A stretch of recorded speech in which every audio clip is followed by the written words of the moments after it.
The name of this book is Stellaluna, and Stellaluna is a bat. In a warm, sultry forest far, far away, there once lived a mother fruit bat and her new baby. Oh, how Mother Bat loved her soft, tiny baby. "I'll name you Stellaluna," she crooned. Each night, Mother Bat would carry Stellaluna clutched to her breast as she flew out to search for food. One night, as Mother Bat followed the heavy scent of ripe fruit, an owl spied her. On silent wings, the powerful bird swooped down upon the bats. Dodging and shrieking, Mother Bat tried to escape, but the owl struck again and again, knocking Stellaluna into the air. Her baby wings were as limp and useless as wet paper. Down, down she went, faster and faster, into the forest below. The dark, leafy tangle of branches caught Stellaluna as she fell. One twig was small enough for Stellaluna's tiny feet. Wrapping her wings around her, she clutched the thin branch, trembling with cold and fear. "Mother," Stellaluna squeaked, "where are you?" By daybreak, the baby bat could hold on no longer.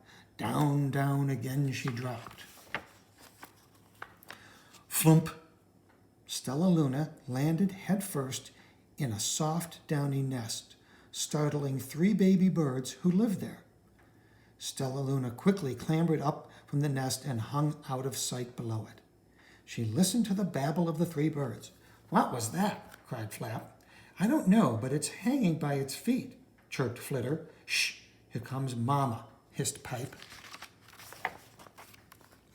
Many, many times that day, Mama Bird flew away, always returning with food for her babies. Stellaluna was terribly hungry, but not for the crawly things Mama Bird bought. Finally, though, the little bat could bear it no longer. She climbed up into the nest, closed her eyes, and opened her mouth. Plop! In dropped a big green grasshopper.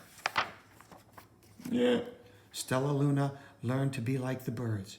She stayed awake all day and slept at night. She ate bugs, even though they tasted awful. Her bat ways were quickly disappearing, except for one thing. Stellaluna still liked to sleep, hanging by her feet. Once, when Mama was away, the curious baby birds decided to try it too. When Mama Bird came back home, she saw 8 tiny feet gripping the lead edge of the nest. "Eek!" she cried. "Get back up here this instant. You're going to fall and break your necks." The birds clambered back into the nest, but Mama Bird stopped Stellaluna. "You are teaching my children to do bad things. I will not let you back in the nest unless you promise to obey all of the rules of the house." Stellaluna promised. She ate bugs without making faces, she slept in the nest at night, and she didn't hang by her feet. Stellaluna behaved as a good bird should. All the babies grew quickly. Soon the nest became crowded. Mama Bird told them it was time to learn to fly.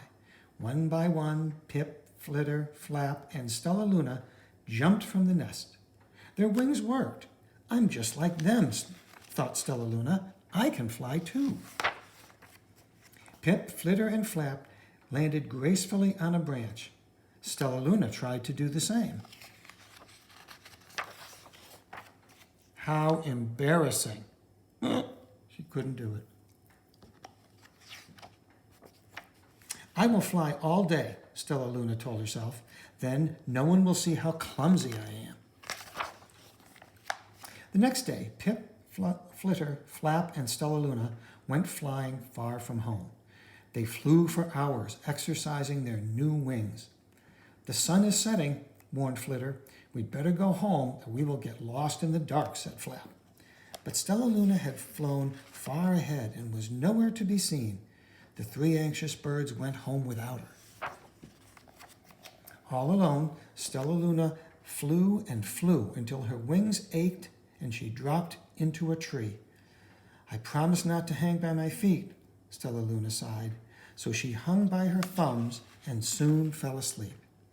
She didn't hear the soft sound of wings coming near. "Hey," a loud voice said, "why are you hanging upside down?" Stellaluna's eyes opened wide. she saw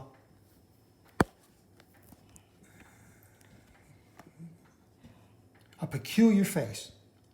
I'm not upside down, you are, Stella Luna said. Ah, but you're a bat. Bat hangs by their feet.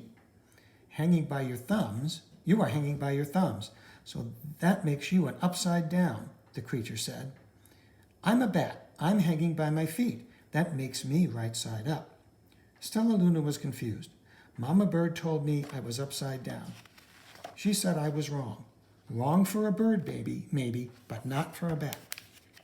More bats gathered around to see the strange young bat who behaved like a bird. Stella Luna told them her story. You ate bugs? Started one. You slept at night? Gasped another. How very strange, they all murmured. Wait, let me look at this child. A bat pushed through the crowd. An owl attacked you? She asked. Sniffing Stella Luna's fur, she whispered, You are Stella Luna. You are my baby. You escaped the owl, cried Stella Luna. You survived? Yes, said Mother Bat as she wrapped her wings around Stella Luna. Come with me.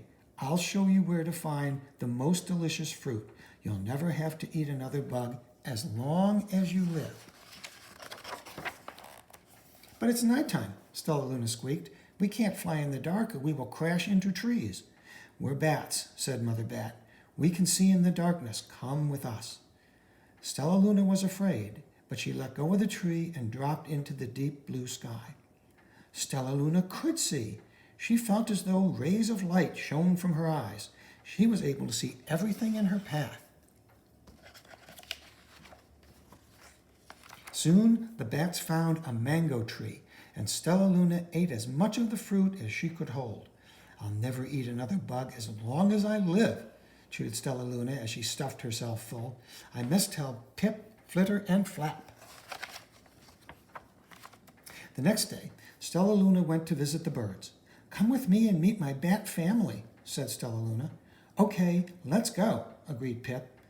They hang by their feet and they fly at night and they eat the best food in the world, Stella Luna explained to the birds on the way.